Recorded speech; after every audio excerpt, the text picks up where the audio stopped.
Good evening, everybody. And as ever, it's lovely to have so many people on board this evening. And it's also lovely to have Helen here. Hello, Helen. Hello. I wasn't expecting that. I was still muted. I know, I could tell. Always good to take you by surprise.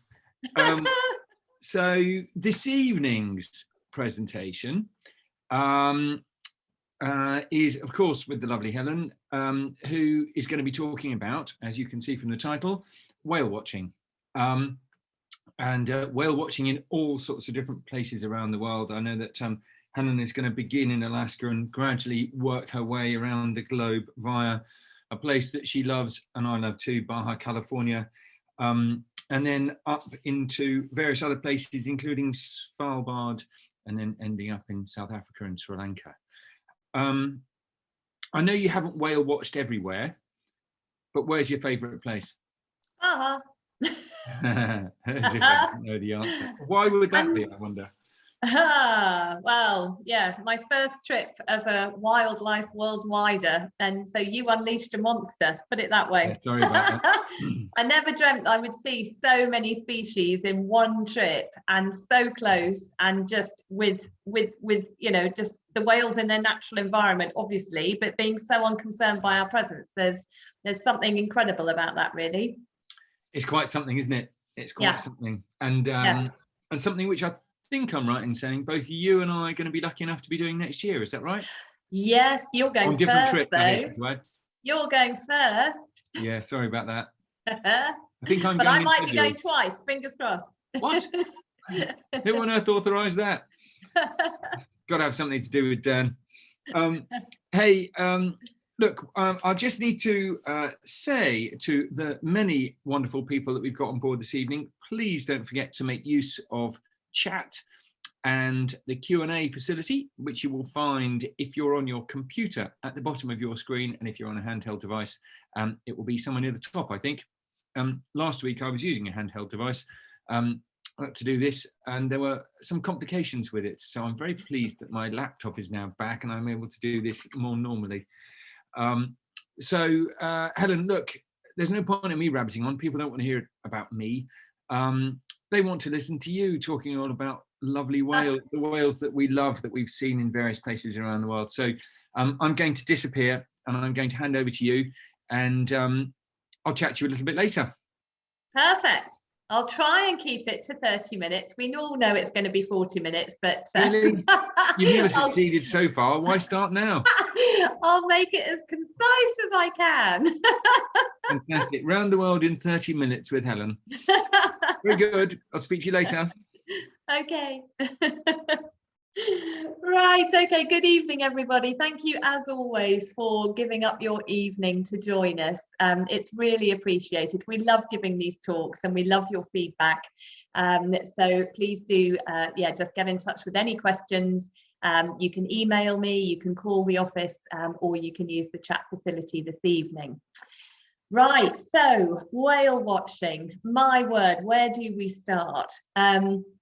Obviously these Goliaths of the deep are incredible swimmers navigating all corners of the globe on their quest for food and to breed. There are certain parts of the world that I am going to largely ignore this evening. I'm very sorry, Antarctica. I'm very sorry, the North Arctic. I will touch briefly on them, but not a huge amount. And I will not spend an awful lot of time, well, no time, in fact, at all on Australia or New Zealand, even though it's possible to swim with humpbacks off the northwest coast of Australia on the Ningaloo Reef, which would be pretty rather marvellous. But we've got no time for that today. So these incredible creatures that essentially spend the summer months in the respective pole feeding.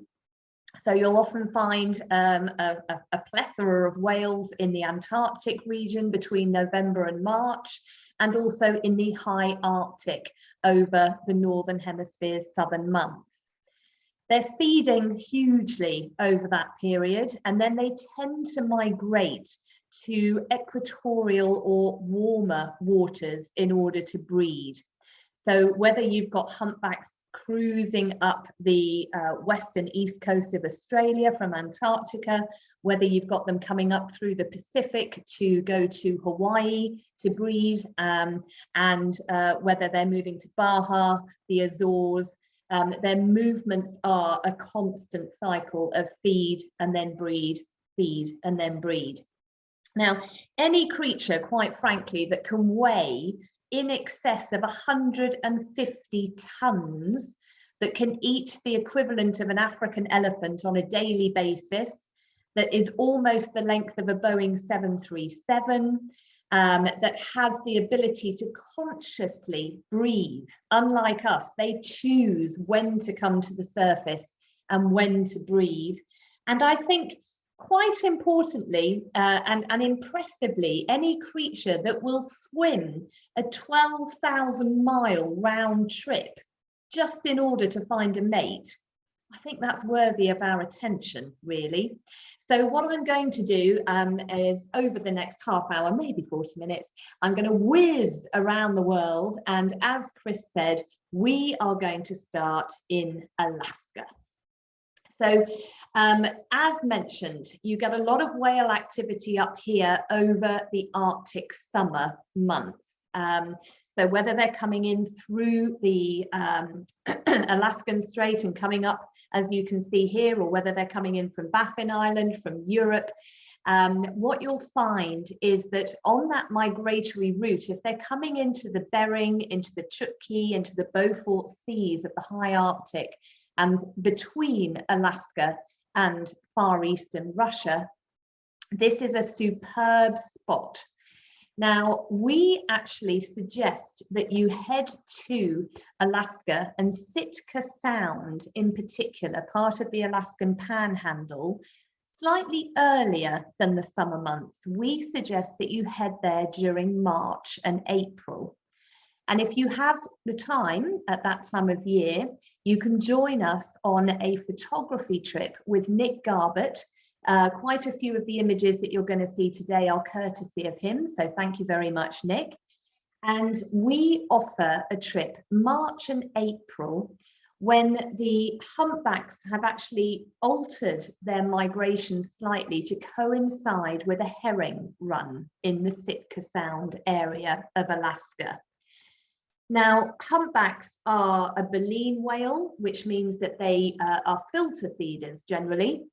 They open up huge ventral pleats underneath their chins, and they take in huge amounts of water, and then they squeeze that water out through their baleen, which, if you've heard me describe Baja on other presentations, imagine having toothbrush bristles instead of teeth in your gums, essentially. So they squeeze out excess water, capturing their food. And in this case, as I say, it is fish that they are looking for.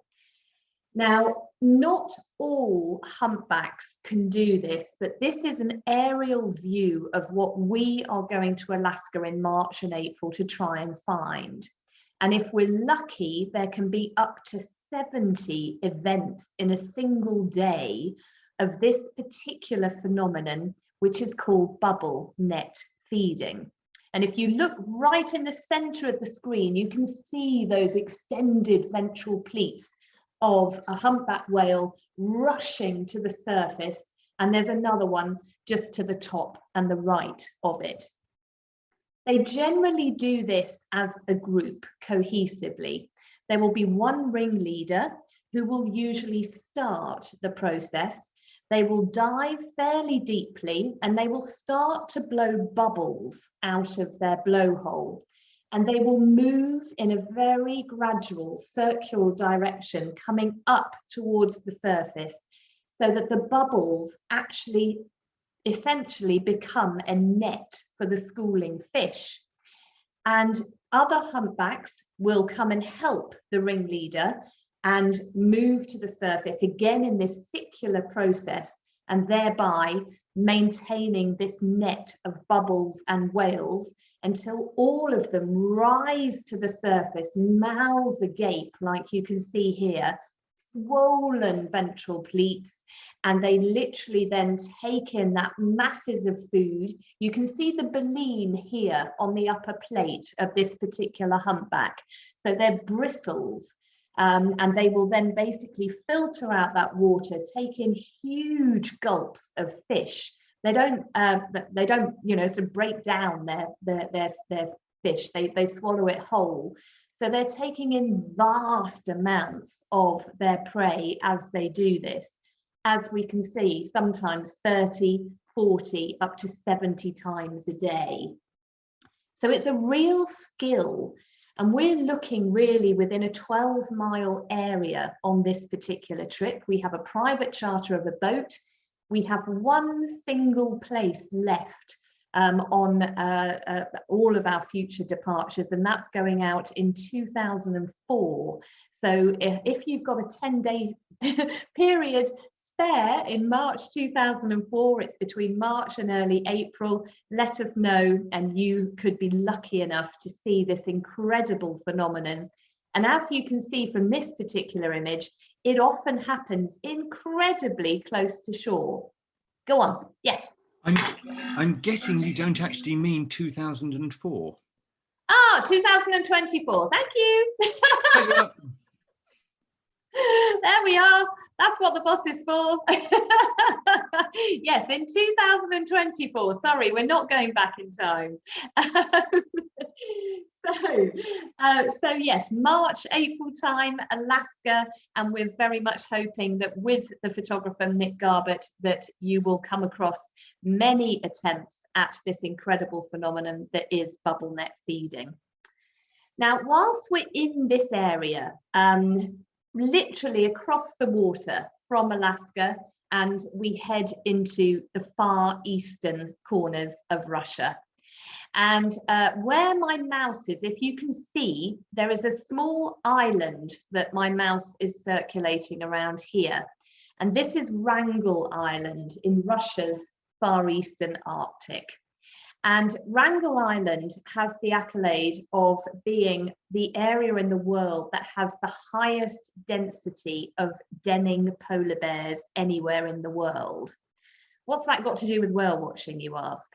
Well, the joy of going whale watching to me is that if you're going to see whales on your holiday, chances are it's remarkably easy to combine that with other wildlife watching as well. So where Alaska is concerned, you can get, albeit later in the season, there is the possibility of bear watching. And where the Russian Arctic is concerned, yes, you've got polar bears. But in addition, these are some images actually by Mr. Bryon himself of the landscape as you head out of Anadyr in far eastern Russia, and you head north into the Russian Arctic.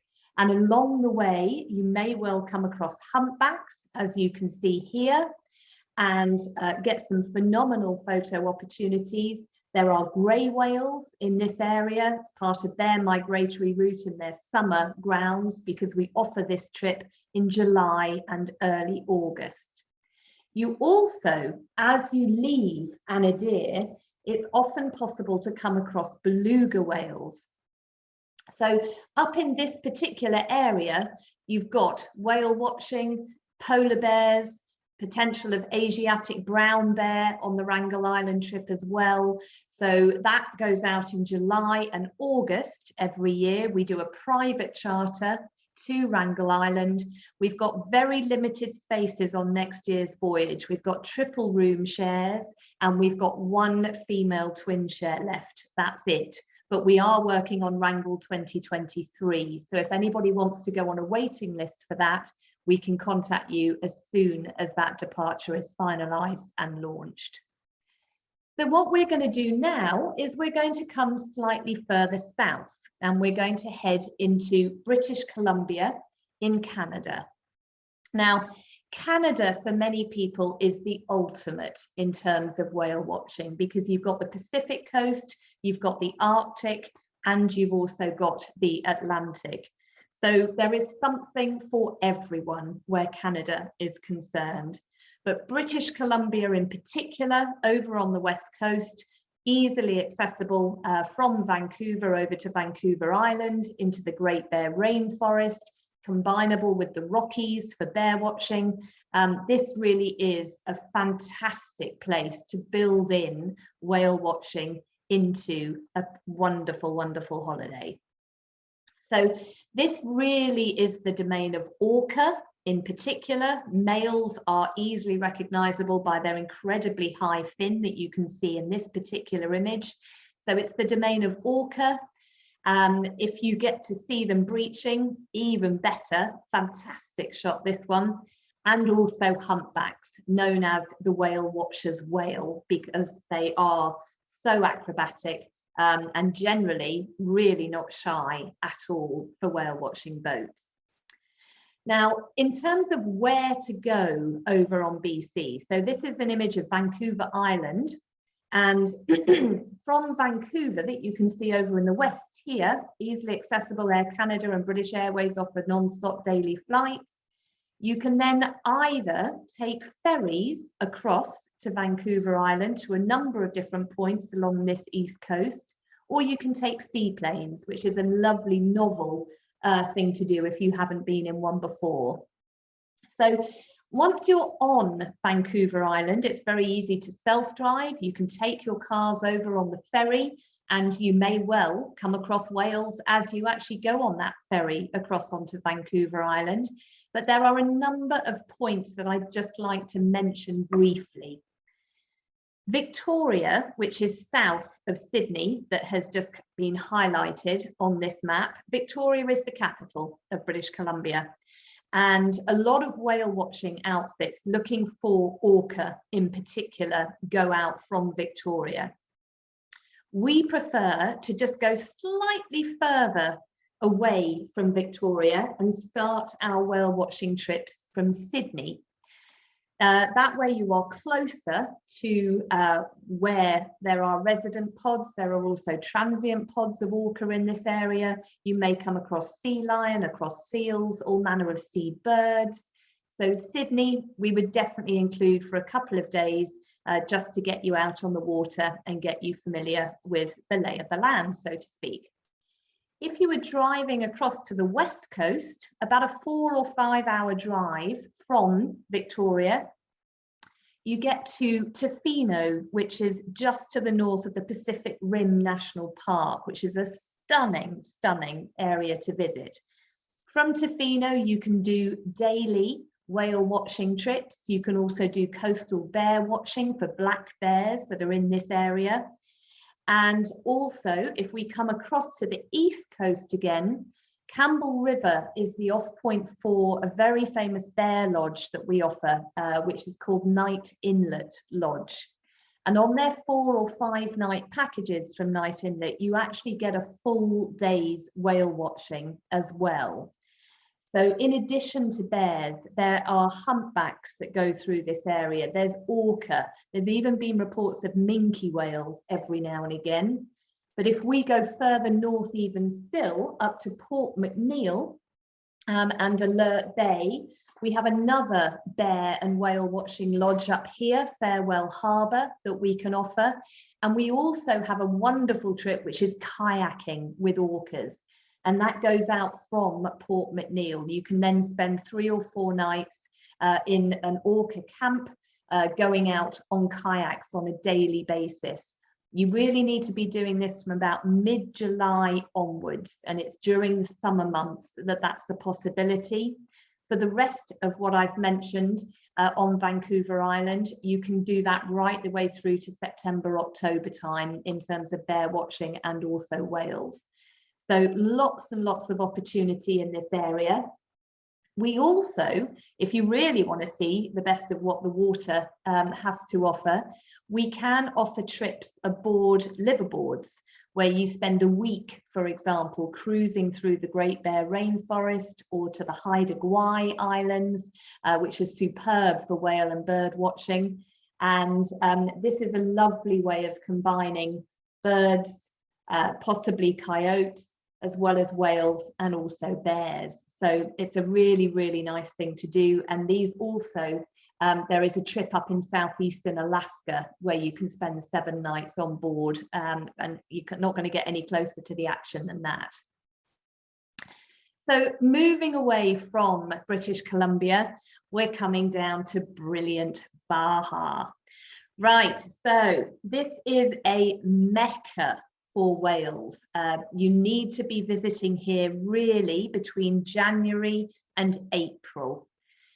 After the summer months feeding up in the Arctic, whales come down that west coast all the way through the Aleutian Islands, down past Vancouver Island, down all the way through Oregon, California, and then they get to Baja. And this is where you will find the breeding grounds for grey whales. There's also breeding grounds for humpback here. There are resident blue whales, there's Brouder's whales, there's sperm whales, there's crikey, all manner, minke, fin, you name it. If you're a whale in the Pacific and it is January to April, chances are you're going to stop by in Baja. So it's all going on in the first few months of the year down here. And these guys, the grey whales, that migrate for up to 12,000 miles round trip every single year, feeding up in the high Arctic in the summer, making their way down that coast, coming into 3 particular lagoons in Baja on the Pacific coast in order to find a mate, do the business. They then return back up to the Arctic the following year, making their way south again in order to then give birth. So it's a 1-year gestation period for these wonderful, wonderful creatures. You can see they're a baleen whale again. You can see that sort of toothbrush bristle instead of teeth on the upper jaw. And there are 3 particular lagoons that you can visit. And you are generally, I mean, you're essentially whale watching out on these lagoons. And these lagoons are vast, absolutely vast, up to 16 miles long in certain areas. And the whales come into these lagoons in order to mate, and then a year later in order to give birth. And often you will literally just be in your panga, like you can see here, with whales cruising past you. So there will be adult males, adult females, and there will be females with their calves. Sometimes you are literally whale watching. Sometimes you're getting blown on. You can see the proximity that you've got there. They will cruise past you, completely unconcerned at your presence. They will turn around. They will, sometimes they will breach, and sometimes they will dive. The lagoons are not particularly deep, so they don't do a lot of diving in these lagoons, but this is how close you can get. If you are exceptionally lucky, you can get this close as well. And what's lovely, and things I'd never even considered, of course, whales are mammals, but an enduring characteristic of being a mammal is that you must have hair. Now, again, if you look at my mouth, these little indentations that you can see in the nose of this particular whale, they are hair follicles. So they do have hair, just not an awful lot of it. But if you look down here, this whale is looking directly into the eye of the person whose hand this is. And this is an experience that you can only get at a couple of lagoons in Baja, where you can get up close and personal with the incredible friendly whales, as they're called, the grey whales. Now, this is a hugely special experience. The whales come to you, they leave you when they've had enough. They sometimes just go past you, as already mentioned. But if they do come up, they often will just simply lie like a puppy dog, allowing you to stroke them. And they will look at you while they are doing this. The trust for both species, really, these whales are capable of tipping us over, but they don't. They come in peace. They simply want to enjoy the interaction. We think they do. Well, they're getting something out of it because they keep coming back to the boat time and time again. And the mothers will push their calves into us in order to experience our strokes and so on. So this is not the behavior of an animal that is out of its comfort zone. This is an animal that is inquisitive and is getting every little bit as much out of this interaction as we are. So this is what it's like. I mean, look at this Goliath of a whale compared to us. And they just come up and they just look at you, and it is just quite mind-blowing, absolutely mind-blowing. And again, just a little bit showing of the baleen there. So eliciting this sort of reaction, I mean, it fills you with a feeling like I just can't describe. You have to simply go and experience it for yourself. And the grey whales are very much a draw to this area. But there are, as I mentioned, a huge number of other whale species here. So we have 2 trips, group trips, that we can offer to this area. The first one that Chris alluded to, that he's leading in February and that I will be leading in April. So we have 2 departures. And we fly you into San Diego to start with, direct flight with British Airways from Heathrow, so nice and easy. Connections from regional airports within the UK, again, nice and easy. You overnight in San Diego. The following morning, you are buzzing and you just can't wait to get on that boat. And you will then spend 7 days cruising down the Pacific coast of Baja aboard the most wonderful vessel called Searcher. And during that 7-night period, you will spend a night moored in San Ignacio Lagoon, which is where you can interact with the grey whales. Now, as you go down that coast, migrating yourselves in many respects to southerly warmer climes, there are chances that you will come across blue whales, that you will come across fin whales, that you'll come across Brooder's whales, in addition to the grey whales. And as you round the tip of Baja, which is I'm showing with my mouse here, there's an area called Gordo Banks, and that is a humpback breeding ground. Your last day, full day aboard Searcher, will be spent in that area, and you may well come across some fantastic sightings as we did. Now, we can then extend that trip into the Sea of Cortez, which is this huge inland sea that you can see here between Baja and the mainland Mexico. And there are resident populations of blue whales that we can organise trips for you to try and see. There's Brooder's whales, sperm whales, dwarf sperm whales. There are all manner, plus obviously all your pinnipeds, plus all of your dolphins, plus your seabirds, your pelagics. There is so much to see in this area, the potential to swim with whale sharks. This is a humdinger of a trip. So this is called our Great Whales of Mexico's Pacific Coast and Sea of Cortez extension. We have availability on our February trip next year, and we have limited availability on our April trip next year. So if you'd like to join us, get in touch. I can talk to you about this trip all day. The other option is if you just want to come across the grey whales, we have a week-long trip that spends 6 nights at San Ignacio Lagoon. So 5 full days on morning and afternoon boat trips going out to interact or just to watch the grey whales going about their daily business. So Grey Whales of San Ignacio Lagoon is a shorter trip that will just give you access to the grey whales. Both are utterly marvellous. Baja is utterly brilliant. Let's move on, otherwise we'll be here all night. So yeah, these are blue whales in Baja, humpback whales in Baja. This is one of Chris's images. I've used this before, but just look at that. The fins, the fins that you can see there, they can be up to 1/3 of the creature's actual length. So this is a huge animal, and it's breathing out, blowing, as you can see at the moment. And if you're lucky, you might just get a rainbow through the blow, which is utterly magical. Okay, so moving on from brilliant Baja, and remember that's January to April. Similar sort of timescale, we're going to come across into the Caribbean for an altogether different way of whale watching. This involves watching whales through your snorkel, which I just think would be epic, quite frankly.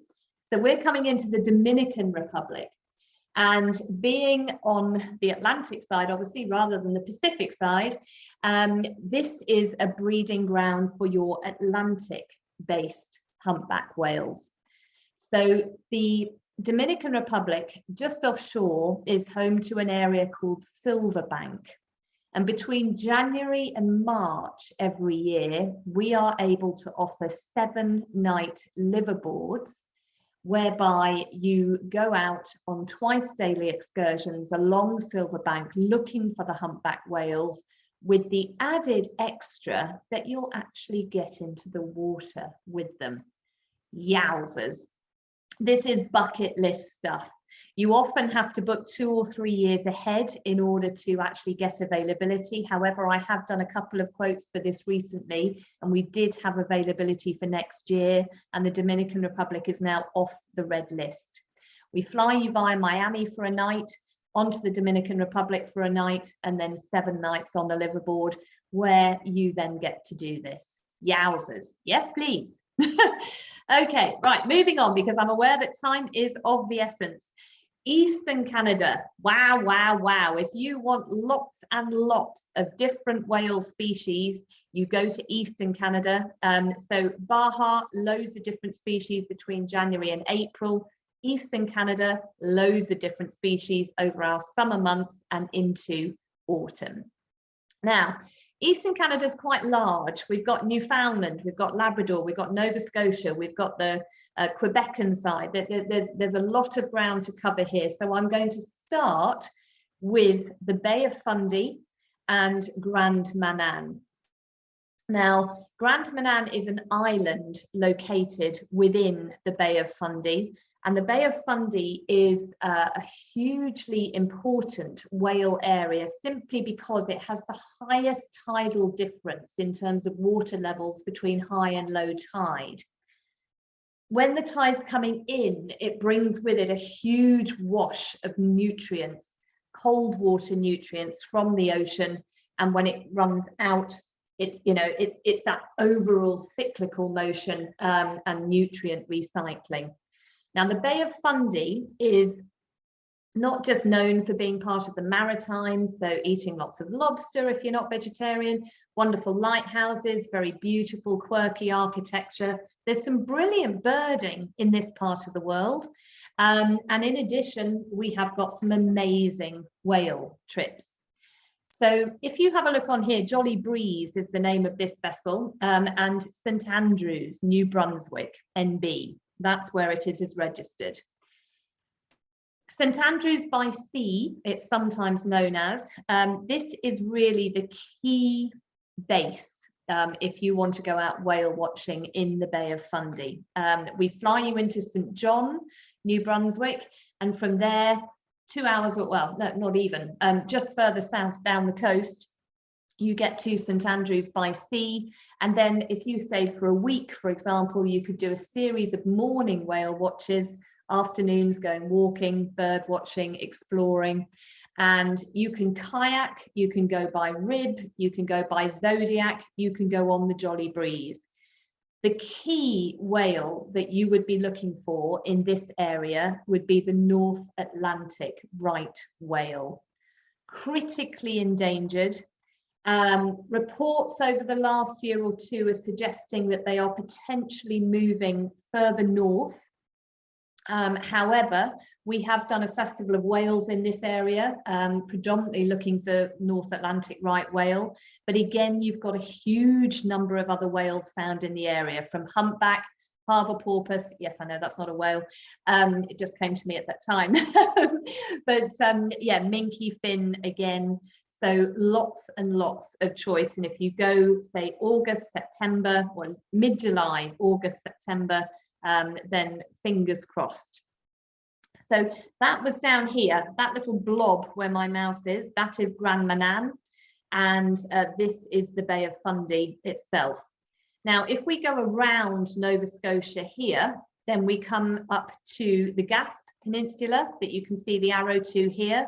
The St. Lawrence River coming down into Tadoussac and into, this is then Quebec rather than New Brunswick. So we're in the French province rather than New Brunswick. Now, in this area, we have fin whales. We have humpbacks, as you can see, wonderful, wonderful whales. We've got all manner of whales, but in the St. Lawrence River, this is a humpback, but in the St. Lawrence River as well, we have blue whales. So a lot of people do get in touch going, where do I need to go to look for blue whales? Well, I would say Baja, I would say Quebec, and I would say Sri Lanka, which I'll come to later. You can, of course, get them in the poles as well. If you're on an Antarctic or an Arctic voyage, you know, if you're in the right place at the right time, you never know. But this is, you know, again, different ways in which we can get you out on the water to whale watch. Experiencing a whale, particularly a humpback, when you're in a kayak, bearing in mind that these are the breaches, it's going to add a whole different dynamic to your whale watching experience. So also in this area is an area called Saguenay Ford. And the Saguenay Fjord is, you can basically drive along the top of it, and in the fjord, you may well come across beluga as well. So blue whale, beluga, North Atlantic right whale, minke, fin, humpback, crikey, the list goes on. And it's only, what, a 5-6 hour flight from the UK? So this part of Canada is infinitely accessible. It really, really is. So don't discount it. And it's perfect over our summer months and going into autumn. Okay, last bit of Canada that I'm going to cover, and we're going up into the Canadian Arctic, and we're going to Baffin Island. Now, in the Arctic, there are 3 real specialists in this area. Bowhead whales, massive, massive great heads that are capable of pushing through and breaking the ice. So hugely strong mammals, and just like magnificent in every sense of the word. In addition, you have got beluga whales in this area, and you have narwhal, so the unicorn of the seas. Now, getting here is much easier than you would potentially think. You could go on an expedition voyage, taking in the Northwest Passage.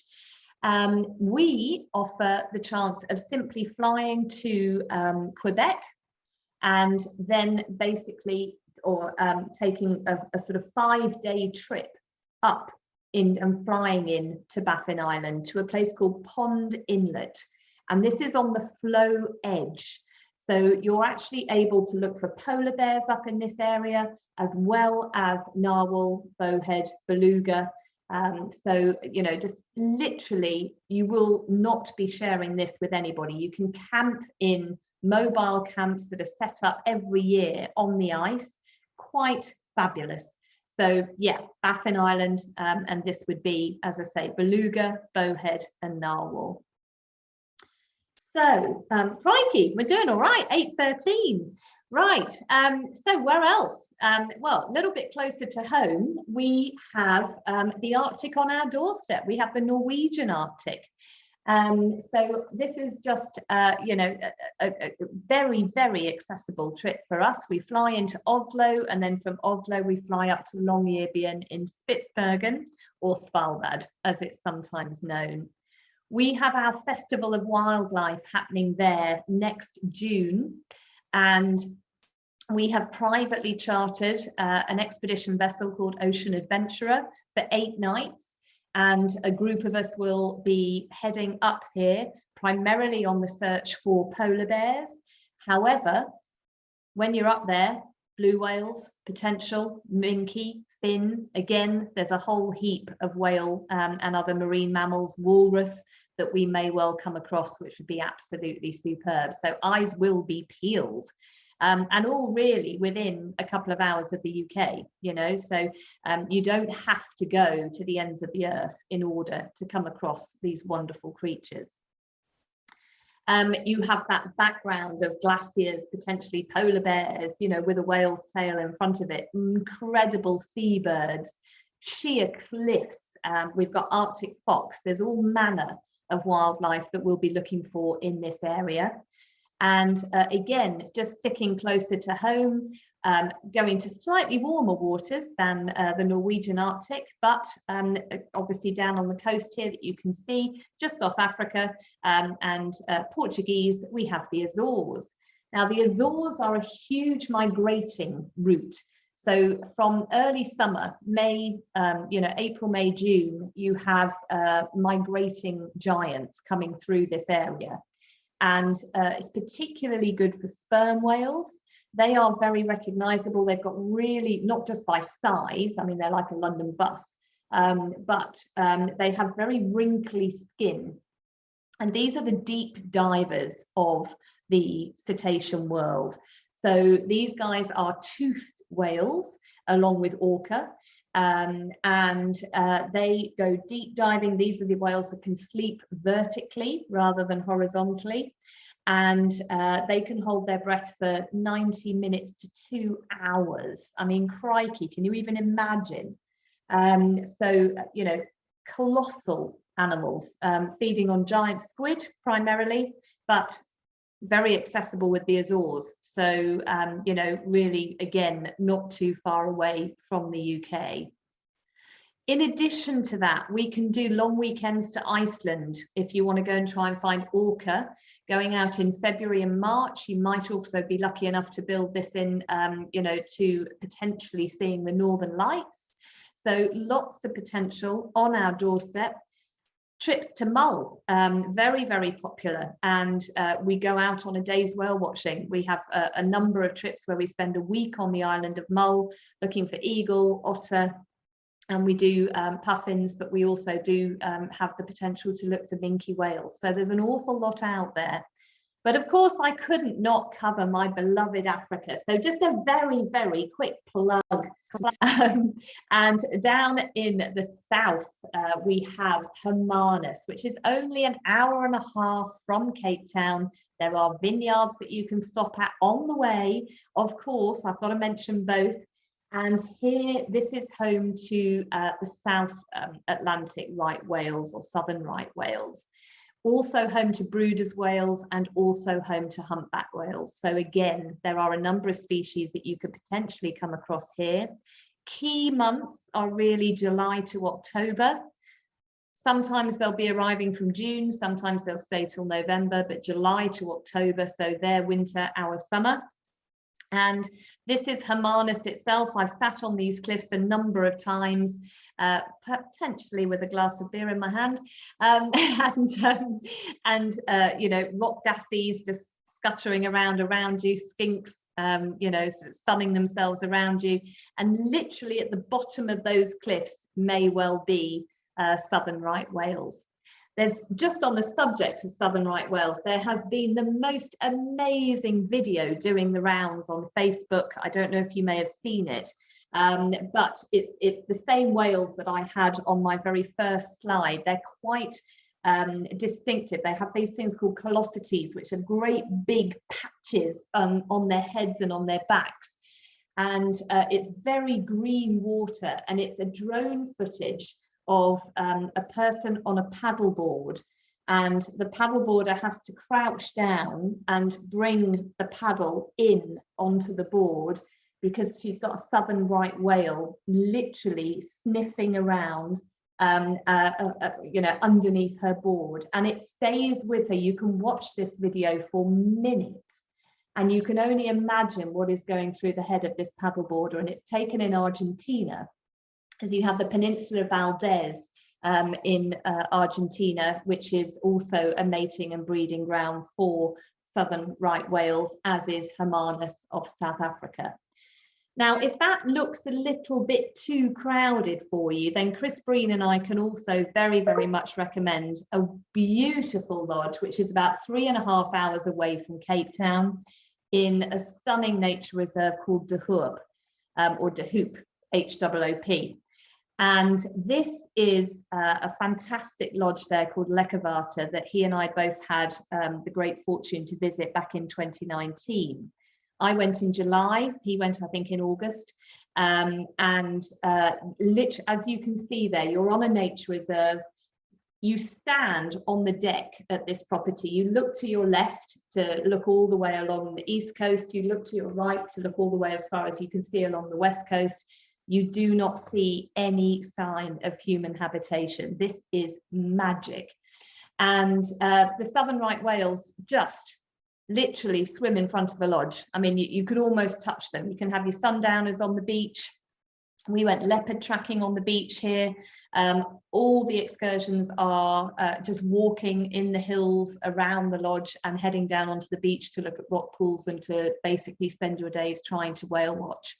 So fantastic, absolutely magic place. It's called Lekkerwater, or Place of the Good Water. So there we are, South Africa plugged. So yes, I've already mentioned the Peninsula Valdez in Argentina, but another breeding ground for the southern right whale. And so finally, our last stop this evening is the beautiful island of Sri Lanka. Here we have trips that we operate, small group trips every November and again every March. And that will take in blue whales, leopards, and elephants. Perfect, perfect. It will also bring in spinner dolphins on the northwest coast, and it's the south coast off an area called Marissa that is the real blue whale watching mecca in Sri Lanka.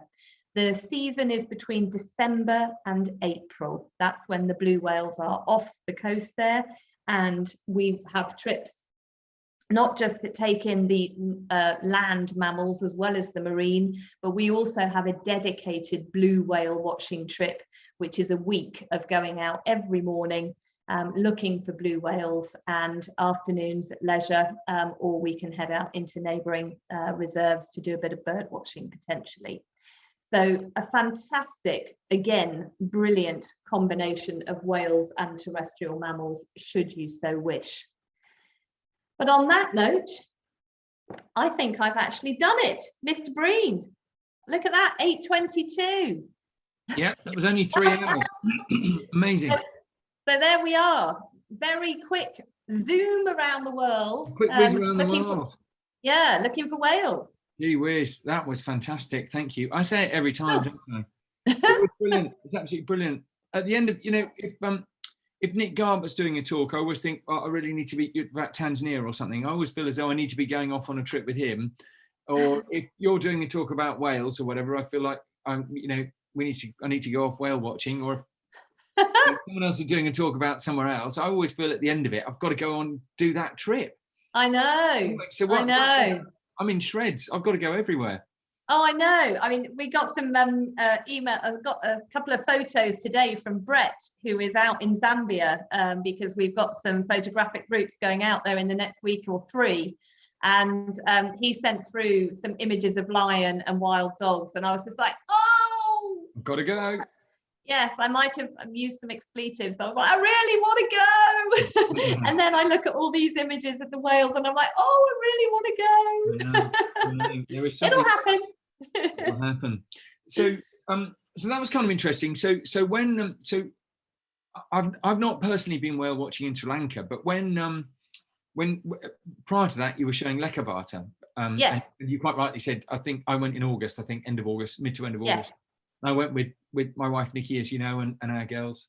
Yeah. And when we got to Lekkerwater, one of my girls said to the guide that we met there, she said, what's the chance of seeing southern right whale?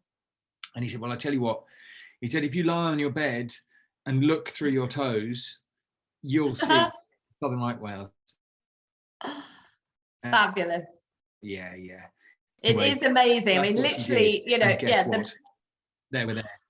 Yeah, the bed is angled so that every bed has a direct sea view. The loo is angled that you can sit behind the bed on your loo with a direct sea view. I mean, it's amazing, it's astounding. It's an incredible place. It is amazing. And you mentioned bowheads, of course, off the coast of Baffin.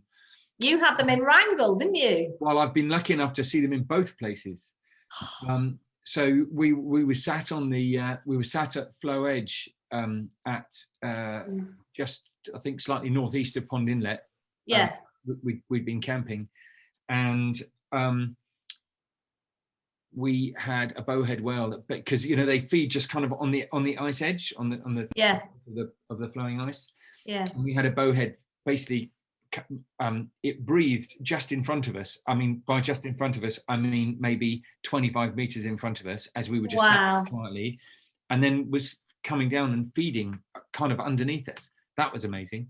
Wow. And when we were on Wrangel, we were on top of the ship, just watching the world go by, and we saw a bowhead whale coming from the port side, and it literally swam right underneath the bow of the ship. No way. How cool was that? I remember a really good. In respect of that one, the bowheads, the head gets whiter and whiter and whiter with age. Mark was saying from his experience of seeing bowheads, which of course is far greater than either yours or mine, he reckoned that one was probably close to about 200 years old. Yeah, I think the oldest recorded is 220 or 223. Yeah, right, something like that. Yeah. An old bugger. But Mark has a Mark has a wonderful piece of advice in his books, actually. So he has he's got whale watching, in the Americas, and then also in Europe. And there's an amazing amount on our doorstep with the Canaries, with Madeira, with obviously Norway, places, there's a huge amount. But one of the things that he says that always really stands out to me in both books is, don't forget to look down every now and again, because you're so hell-bent on the horizon, looking for blows and looking for breaches. And he was like, don't forget to look down, because there could be something right there, and you just miss it. I know. And like elephants, they come so slightly and then they're gone. Yeah, you have to look up for elephants, generally speaking. Yeah. Looking down. Hey, we've had some lovely questions, which I'm going to sling in your direction. But before I do that, I'm just going to read out something which Sue put on chat. I need to put my glasses on to read it though. And she says, all I would say is that if anyone is not sure about whales, I had tears when I first experienced a whale right next to the boat. If anyone has any doubts about seeing whales, sign up to a Wildlife Worldwide tour, an experience not to be forgotten. Thank you very much for that, Sue. That's very kind. Okay, so here we are. So a couple of questions as opposed to a rather lovely comment. In the first instance, best place for watching belugas? Any thoughts on that? I'd probably go Saguenay Fjord. Saguenay Fjord is fantastic. Yeah. Belugas. I think I'm probably with you on that one. But you've always had them in Wrangel, haven't you? Every time you go in and out of Anadir, haven't you? Every voyage so far. I mean, that's impressive. Yeah, we have, and they're brilliant there, and they're feeding on salmon there. So they at that time of year. So that's pretty cool. One is in Saguenay Fjord are fantastic as well. I mean, to be honest, just seeing whales is fantastic, but the ones in Saguenay Fjord are pretty cool, because in actual fact, there was a whale watching trip I did from Saguenay Fjord with Nikki and the girls again, my lucky kids, I have to say. And on that one whale watching trip, we had 6 different species of whale, which beluga was one, blue whale was another, fin whale was a third, minke, humpback. That must have been Tadoussac, was it? Yeah, we went out. Yeah. Well, yeah, we went. Yes, that was out of Tadoussac. Yes, exactly. Yeah. So lots of microbreweries there too. Again. Lots of microbreweries there too. Yes, I noticed that actually. So that was good. Ginny's put a note to say that she saw belugas off Svalbard in June, and now come to think of it, I've seen belugas in Svalbard as well when I was there. Fingers crossed for next year's festival then. Fingers crossed for next year's festival, yeah. Linda posed a question earlier on in your presentation, to which I hope she has had the answer, which basically says, are you doing any trips to the Azores? But I think you answered that one. Yep, so if you go over our summer months, we can do 5, 7, 9 night trips to the Azores. Yep. So it's actually a conservation project that we have there. So you're going out looking for sperm whales and also for bottlenose dolphins. But there's chances that you'll come across, other species as well. So you go out, you've got hydrophones, so you're listening for the clicks as they, as they dive. and helping, you know, collate information for conservation purposes. So that's really good. Brilliant. There's a great question here from David. I think I probably know what your answer is going to be, but I genuinely am not absolutely sure. Baja? If you don't know the question. Come on then. The question is, what would be the best destination for very poor sailors, capital letters, very poor, to get close to these beautiful creatures? Eastern Canada. If you're not into sailing, go to Tadoussac. There's a place you told me about just north of Tadoussac, where the picture that I had of the kayakers with the humpback tail, and you could see the rocks behind with loads of people just standing on the rocks. You can land-based whale watch. So yeah, go to Tadoussac, Quebec. Job done. Yeah, it's good, isn't it? And actually, and Hermanus.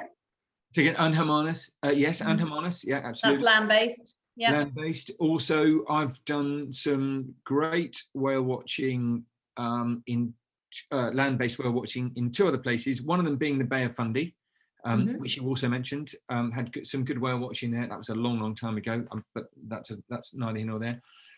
But also a place which you didn't go to on this presentation, which is in the Great Australian Bight. So I've sat at the top of the cliffs on the eastern side of the Great Australian Bight, looking down at southern right whales.